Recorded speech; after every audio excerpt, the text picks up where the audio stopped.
wants city-owned grocery stores, doesn't believe in billionaires. Let's welcome to the show Fox News legal analyst Gregg Jarrett. Greg, you know what's an old saying, if it looks like a duck, walks like a duck, quacks like a duck, it's a duck, or in this case, a communist, right?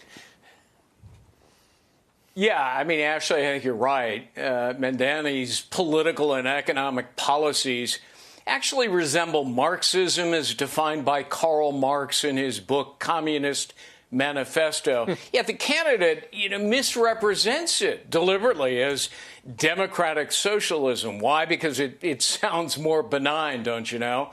But regardless, I think the ultimate objective of Marx's socialism is communism. That's what Karl Marx wrote. So you have to look at what Mamdani said, and you played some of the clips. I mean, he wants to, quote, seize the means of production. That is classic communism. He opposes capitalism, wants to cut off excessive wealth. He wants free everything, buses, healthcare, education, daycare, plans to create those city-run grocery stores. That'll never work.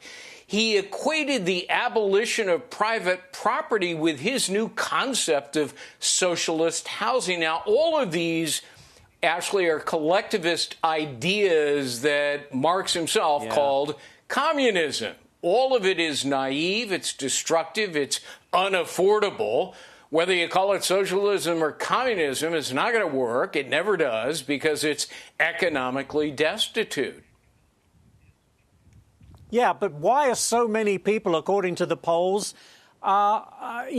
being appealed to this candidate? Why do they support him? Is it more younger people who haven't lived enough of the world to understand what those policies can do?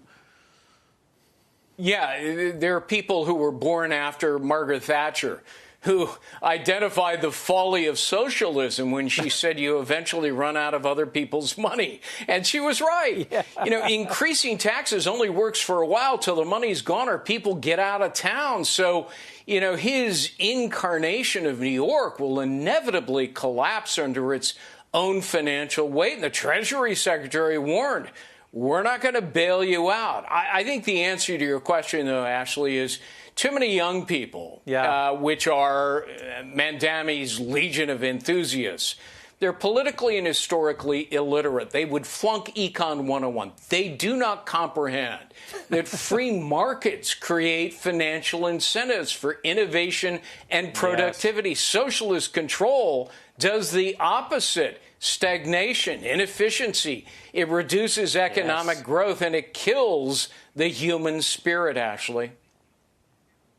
It strangles it. We'll have to leave it there, Greg, and we'll have to wait and see how this all turns out. But plenty more to be discussed before the vote and the ballots are cast. Gregg Jarrett, great to see you, Greg. Thank you so much.